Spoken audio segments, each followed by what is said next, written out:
Buen día, hermanos. Que Dios los bendiga. Si gustan acompañarme a Isaías 53, versículo 1. Isaías 53, versículo 1.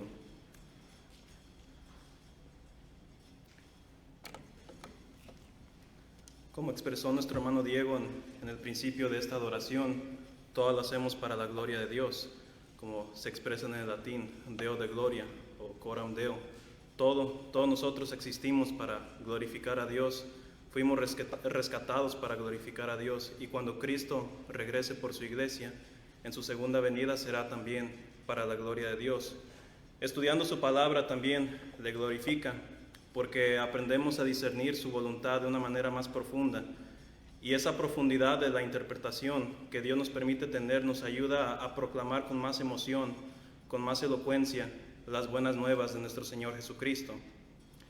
Y eso es lo que precisamente estamos estudiando en estos domingos que Dios me da la oportunidad de impartir un mensaje que Dios me permite estudiar. Estamos estudiando el Evangelio según Dios, relatado por su profeta Isaías, 600 años antes de la venida de Cristo Jesús, cuando Cristo vino en forma de siervo o como un ser humano. Nos encontramos en el versículo 1 del capítulo 53, en donde hemos establecido que los últimos 3 versículos de Isaías 52 deberían ser parte de esto. Y ya hemos hablado un poco de esos textos, pero lo que en sí marca nuestras Biblias modernas, el relato del Evangelio comienza aquí.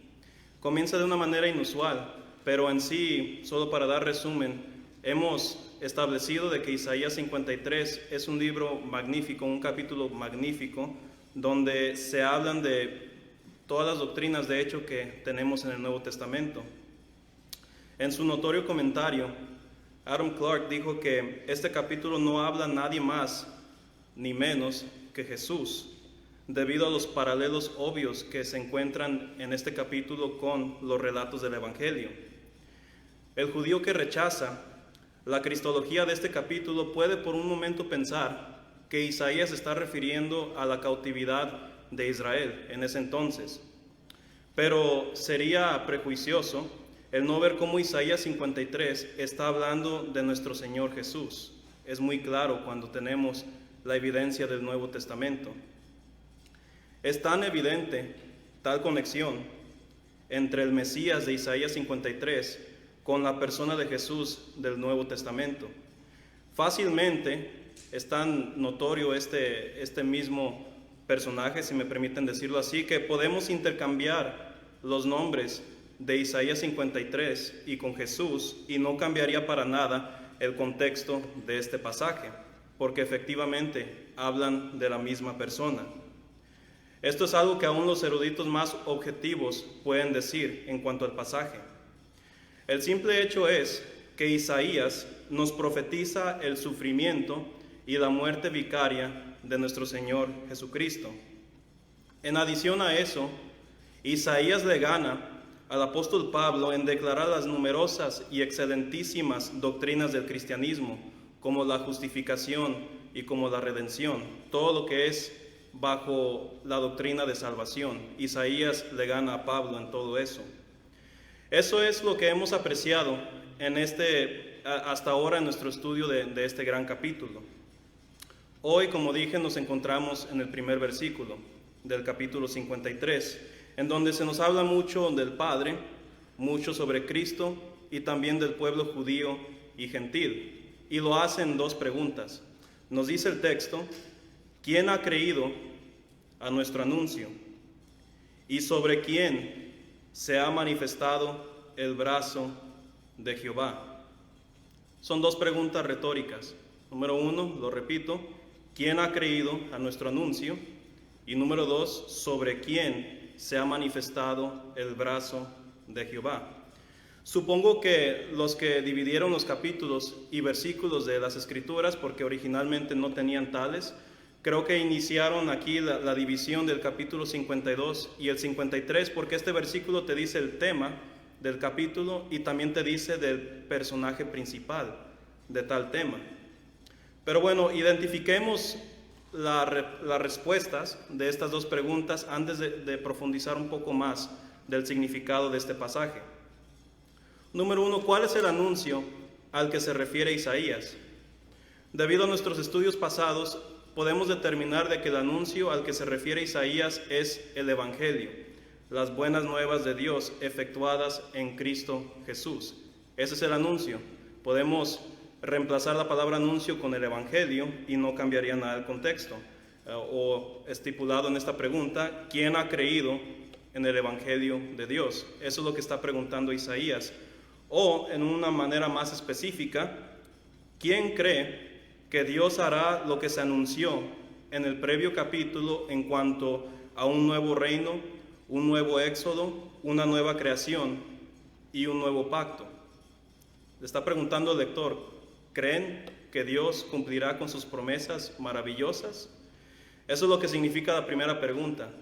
En cuanto a la segunda pregunta, podemos tratar de averiguar qué significa el brazo de Jehová. Aquí será clave para entender el pasaje. Bueno, el brazo de Jehová se utiliza mucho en las Escrituras, puede ser presentado así como el brazo de Jehová o como la diestra de Dios. Y ambas expresiones denotan simplemente la omnipotencia de Dios, el hecho de que Dios es omnifuerte, de que no tiene límites en su fuerza. Se usa esta frase para declarar la omnipotencia del Creador. Y en Isaías lo interesante es que Cristo es descrito literalmente como el poder de Dios o como el brazo de Jehová. Entonces, una vez más, la primera pregunta retórica que se hace es referente al tema principal de este texto. Y la segunda pregunta retórica es referente al protagonista de tal tema. Simplemente dicho, Isaías 53 habla del tema del Evangelio de Dios y declara a la vez que el Evangelio de Dios está basado en la persona y en las obras del Mesías. Eso es lo que simplemente significa el primer versículo. Entonces está fundamentalmente hablando Isaías 53:1 del Evangelio como poder de Dios, pero ejercitado en Cristo Jesús. Lo repito, Isaías 53:1 habla del Evangelio como poder de Dios efectuado o ejercitado en Cristo Jesús. El Mesías, en otras palabras, es el brazo de Jehová, es el poder de Dios para proveer salvación. El Mesías, nos dice aquí el profeta, es el medio para que Dios cumpla sus promesas y provee salvación a todo el mundo. Ciertamente Jesús, siendo el Mesías prometido del Antiguo Testamento, demostró ser el poder de Dios para salvación principalmente en sus milagros. Cuando Cristo ejerció un milagro, cuando por ejemplo liberaba a las personas de cautividad espiritual en términos de demonios, la gente decía, Cristo tiene poder. Cristo tiene un poder como ningún otro, tiene el poder de Dios a su lado. Cuando sanaba a los enfermos, la gente decía, es poder de Dios. Entonces, cuando Cristo aquí es descrito como el brazo de Jehová, eso es lo primero que viene a nuestras mentes. Pues cuando hizo milagros. Pero es más que eso. Cristo, siendo el brazo de Jehová, no solamente es en cuanto a los milagros que Él ejerció, sino la suprema demostración de que Jesucristo es el brazo de Jehová se encuentra en la manera más misteriosa y más inusual. Se encuentra en su sufrimiento y se encuentra en su muerte también. El poder de Dios se manifestó en la manera más magnífica y más suprema, en la manera más rara, en la muerte de Cristo Jesús. Obviamente, cuando decimos eso, no se nos hace novedad de que las personas por los últimos 2000 años se les ha hecho controversial eso. ¿Cómo es que el poder de Dios se manifiesta en el sufrimiento de Cristo? Bueno, eso es lo que vamos a procurar explicar en el resto de este estudio. Este misterio en cómo podemos entenderlo de la mejor manera posible. Es entonces este primer versículo un anuncio glorioso pero a la vez un anuncio controversial. Cuando el Espíritu de Cristo impulsó a Isaías a escribir ¿quién ha creído a nuestro anuncio?, se puede decir que el profeta está analizando si el lector cree que Dios cumplirá sus promesas en cuanto a un nuevo reino, un nuevo éxodo, una nueva creación y un nuevo pacto. Y pues claro que la respuesta automática del judío a esta pregunta sería, pues claro que le creemos a Dios. Si Dios dice que hará algo, Dios lo va a hacer. Después de todo, las Escrituras atestiguan numerosas veces de que Dios es infinito en poder. Sus nombres como El Shaddai, como Elohim, como Adonai, denotan la omnipotencia de Dios. Y sus obras, por supuesto, también suplementan esa doctrina en la mente del judío. A Dios no se le dificulta lograr sus promesas y propósitos también. Entonces la respuesta es obvia. Si Dios dice que hará algo, simplemente lo hará. Y no hay fuerza en toda la creación que lo impedirá en hacer tal. El cumplimiento de esas promesas que estudiamos el sermón pasado, entonces no es el problema en nuestra interpretación. Lo que causa dificultad de comprender en este pasaje es el cómo Dios lograría el cumplimiento de esas promesas. Después del versículo 1, Isaías nos dice que Dios logra el cumplimiento de sus promesas a través, como ya dije, del sufrimiento y de la muerte del Mesías. Y piensen cuidadosamente en eso. Esto no solo causa confusión al judío, sino a nosotros también, a los gentiles. Y la razón por eso es debido al entendimiento contemporáneo que tenemos de la omnipotencia de Dios. Tal comprensión de este atributo nos hace preguntar si Dios tiene el poder infinito de lograr cualquier cosa en su santa disposición y una cantidad infinita de maneras de lograr la realización de cualquier cosa en su disposición, ¿por qué entonces escogería Dios traer buenas nuevas exclusivamente en el sufrimiento y en la muerte de su ungido? Si Dios tiene poder de lograr cualquier cosa, ¿no había acaso otra manera de cumplir buenas nuevas si Dios es omnipotente? Esto, queridos hermanos, es una pregunta que estaremos contestando progresivamente en nuestra serie, porque es bastante complicada, pero fascinante de estudiar. No hay que evitar las preguntas difíciles, hay que contemplarlas y estudiarlas y considerarlas seriamente. Pero por lo pronto, continuemos analizando la pregunta inicial de Isaías 53. Aparte de indicarnos el tema de este capítulo, esta pregunta retórica inicial de Isaías 53 es un anuncio profético de la confusión y del rechazo que los judíos tendrían sobre el Mesías y por ende el Evangelio de Dios. Y esto es evidente en el Nuevo Testamento. Si verán en tales pasajes como los siguientes, que a Cristo obviamente lo rechazaron, no creían que Él podía ser el Mesías. Nos dice, a lo suyo vino y los suyos no le recibieron. Mas a todos los que le recibieron, a los que creen en su nombre, les dio potestad de ser hechos hijos de Dios. Una clara división en el primer siglo en cuanto a Jesús. O creían en Él o lo rechazaban. Y la mayoría que lo rechazaron eran aquellos de su propia sangre, los judíos.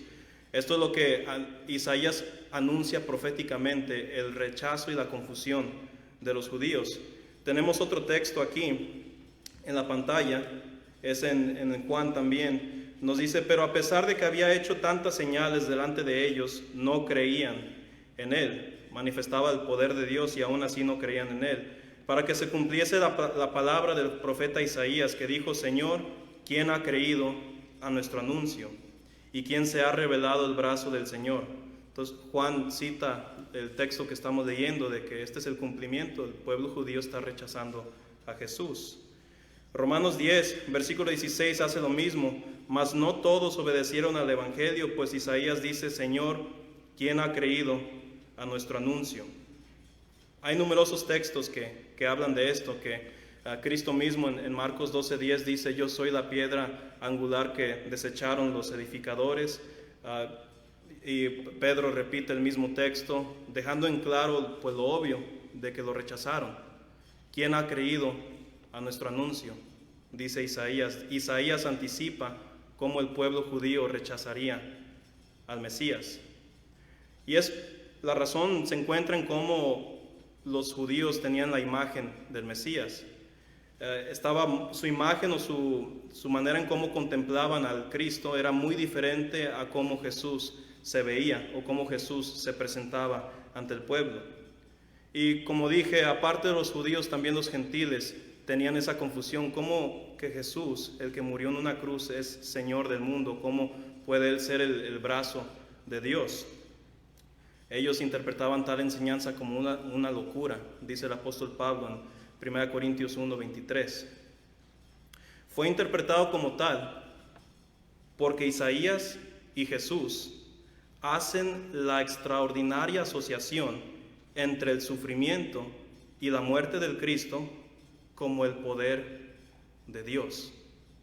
Eso es algo extraordinario de declarar.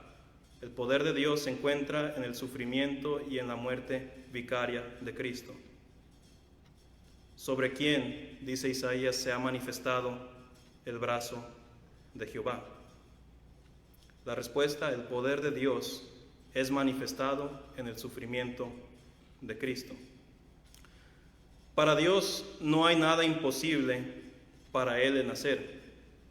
Y ese hecho a veces, como dije, nos hace razonar erróneamente sobre su carácter. Verán, cuando afirmamos la omnipotencia de Dios, creemos que Dios puede hacer cualquier cosa en cualquier momento, y ciertamente tenemos muchas razones para creer eso. Dios, por ejemplo, creó los cielos y de la tierra de la nada, ex nihilo, de la nada. Tiene poder para crear, sin usar otras cosas, simplemente el hablar, y creó todas las cosas.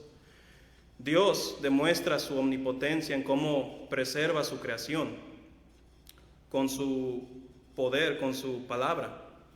Dios da y Dios quita a su santa disposición porque no tiene límites en su poder. Es más que claro esta faceta de la soberanía de Dios. Nosotros oramos también a base de esos hechos. Oramos a Dios y le pedimos ciertas cosas porque sabemos que Dios tiene poder para cumplirlas. Por eso oramos con fe. Y es por eso que puede traernos en confusión lo que nos declara Isaías. Verán, en la disposición de su omnipotencia, Dios manifestó su poder en el Mesías, quien en este pasaje es una figura humillada y derrotada.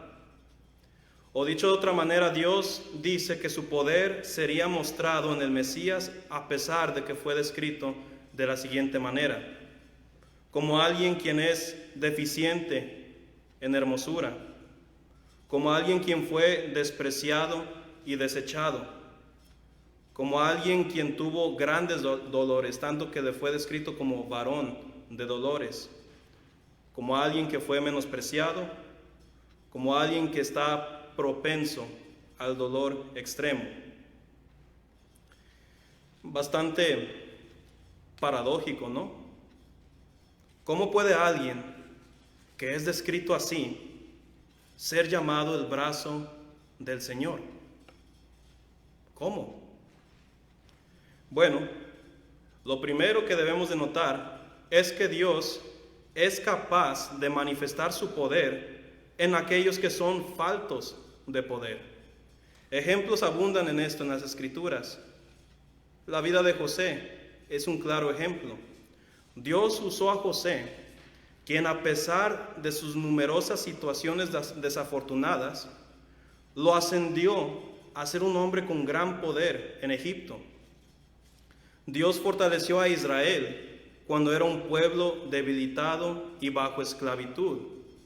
Y Dios les dio poder para vencer a los que habitaban en Canaán, gente con experiencia militar, y Israel no tenía nada de experiencia militar, y aún así vencieron con el poder de Dios.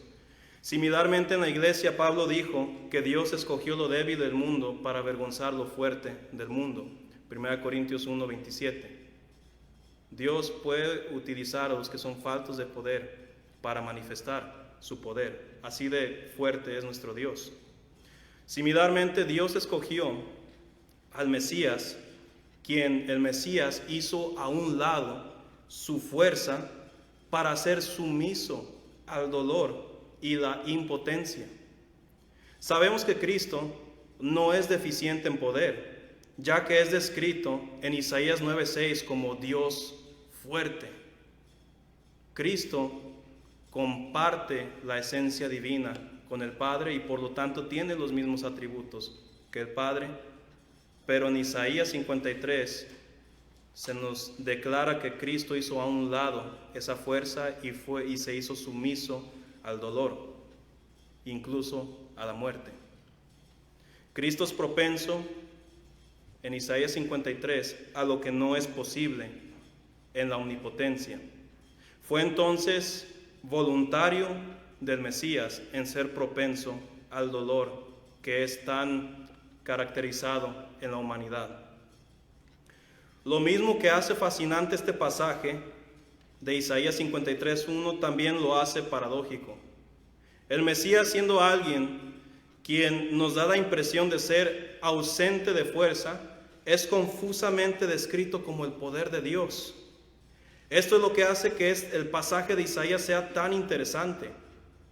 Es extraño contemplar cómo el Mesías puede sufrir enormemente y a la vez ser salvación y la fuente de purificación para las naciones. En sí, en los primeros 3 versículos, Isaías anticipa el rechazo que la gente tendría del Mesías debido a la manera inusual de cómo Dios traería salvación en su ungido. Es por eso que Isaías pregunta: ¿quién ha creído en nuestro anuncio? ¿Quién ha creído en este anuncio tan paradójico, tan misterioso y fascinante a la vez? ¿Quién ha creído en nuestro anuncio? ¿Quién cree que Dios traería nuevo éxodo, nueva creación, etcétera, a base del sufrimiento y muerte del Mesías? Así no se ganan batallas, pero Dios lo manifestó así. Lo que quiero dar a entender es esto: Dios nos reta a que comprendamos lo que el verdadero poder realmente es. Mientras que anticristos ven el ministerio y la muerte de Jesús como irracional e impotente, Dios nos enseña que Cristo, con todo su sufrimiento y con su muerte, es la mismísima piedra angular de las buenas nuevas. Es como dice el versículo 2 de Isaías 53: subirá cual renuevo delante de él, y como raíz de tierra seca no hay parecer en él. Ni hermosura le veremos, más inatractivo para que le deseemos. El Padre provee su observación aquí sobre el Mesías. La perspectiva del Padre es: subirá el Mesías como un renuevo delante de él, crecería como una planta tierna. Mientras que el Padre veía al Mesías de tal manera, aquellos que rechazaron a Jesús lo vieron como raíz de tierra seca, sin parecer, sin hermosura, sin atractivo. Esa es la recepción del Evangelio. O ves la ternura y el poder de Dios en Cristo, o lo ves como algo insignificante que no tiene fruto. Solo hay 2 recepciones o 2 contestaciones en cuanto al Evangelio. ¿Ves el poder de Dios o ves un mensaje sin poder? ¿Qué es el poder de Dios en Cristo? Ya lo definimos: su sufrimiento y su muerte, pero es realmente la gloriosa encarnación del Hijo de Dios. El brazo de Jehová es Cristo, pero en términos muy específicos, el poder de Dios para salvación es el Cristo encarnado. Cristo, estando a la diestra del Padre, estando en el seno del Padre, como dice Juan 1:14, se despojó a sí mismo, como dice Filipenses 2, y asumió la naturaleza humana. Es en Cristo donde encontramos paradójicamente majestad y poder con humillación y sufrimiento en su cuerpo. Solo en Cristo puedes encontrar eso, queridos hermanos. No lo puedes encontrar en ninguna otra cosmovisión, en ninguna otra percepción.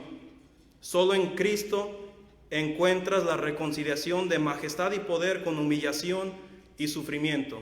Ese es poder de Dios, queridos hermanos.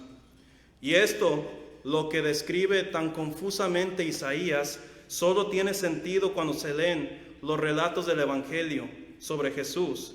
En la unión de su divinidad y su humanidad, apreciamos lo que Isaías nos comunicó cuando dice Cristo que creció como un renuevo delante del Padre en tierra seca. La gloria y poder del Padre se revelaba más y más en el crecimiento de Jesús y en la culminación de su ministerio. Jesús, el Mesías, encarnó literalmente las buenas nuevas para realizar las promesas del Padre. Y realizó eso al tomar para sí mismo la naturaleza humana en su ser, para así morir por los pecados de muchos. Es en la humanidad de Cristo donde el poder de Dios es hecho perfecto en la debilidad humana. Cristo, el hombre Dios, es el poder divino de Dios en la forma más noble. Por eso todo lo que se habla de Cristo tiende a ser paradójico. Por eso los discípulos siempre estaban, ¿what? No te entendemos, Cristo. Si tenemos una visión del Mesías y usted nos está diciendo otra cosa, todo lo que Cristo habló fue paradójico porque el Evangelio mismo es un misterio que nos es revelado en el Nuevo Testamento. Cristo, en sus límites humanos, efectuó el poder de Dios, y esto es evidente en varias maneras. La cruz, de ser un instrumento de pena capital y sufrimiento, se convirtió en Cristo solamente en el medio de salvación para el mundo. De ser la cruz un lugar de vergüenza, se convirtió en el trono de Cristo. La cruz es el trono de Cristo, así es como tenemos que verlo, es la manera en cómo manifestó su soberanía sobre el mundo, sobre los pecadores, sobre nosotros, la iglesia. La omnipotencia de Dios se encubre en la persona de Cristo, y sin fuerza militante conquistó mucho más de lo que el hombre pueda lograr con sus propias fuerzas. Cristo logra más que las balas y las bombas y las campañas militares, y logró más en su sumisión, porque Él es poder de Dios para salvación. Sin duda alguna, la humanidad y la crucifixión de Jesús fue la manifestación más extraña, pero más pura, de la gloria de Dios. Por supuesto que el momento de la creación, la continua preservación que Dios ejerce en su providencia es poder. Claro que eso es poder. Es lo primero que pensamos en cuanto al poder de Dios. Pero el proveer redención de esta forma en Cristo es poder y en abundancia. Y por proveer redención en el cuerpo humano de Cristo es poder sin límites. Dios demostró tener el poder para salvar al ser humano de sus pecados y perdición a través de su ungido, del Mesías, de Cristo Jesús nuestro Señor. La diestra de Dios es revelada en la manera más suprema en Cristo, porque es a través de su sufrimiento y de su muerte donde existe salvación universal en ese glorioso evangelio. Por eso Pablo dijo lo que hemos estado predicando en todo esto: porque no me avergüenzo del evangelio. ¿Por qué? Porque es poder de Dios para salvación a todo aquel que cree, al judío primeramente y también al griego. Exactamente lo que dice Isaías. El evangelio es poder de Dios. El Mesías es el brazo de Jehová. Las buenas nuevas es la omnipotencia de Dios. en la manera más noble. Concluyo con la pregunta del profeta: ¿quién ha creído a nuestro anuncio? Si has creído en el Evangelio de Dios, vive tu vida reflejando ese hecho con la ayuda del poder de Dios. Si no has creído, te invito a que leas las Escrituras con una mente abierta y analices cuidadosamente lo que se ha estado declarando en estos estudios. La invitación está abierta, queridos hermanos. Muchas gracias por su atención. Gloria a Dios por su Hijo Jesucristo. Dios los bendiga. Su hermano Juan trae una oración final.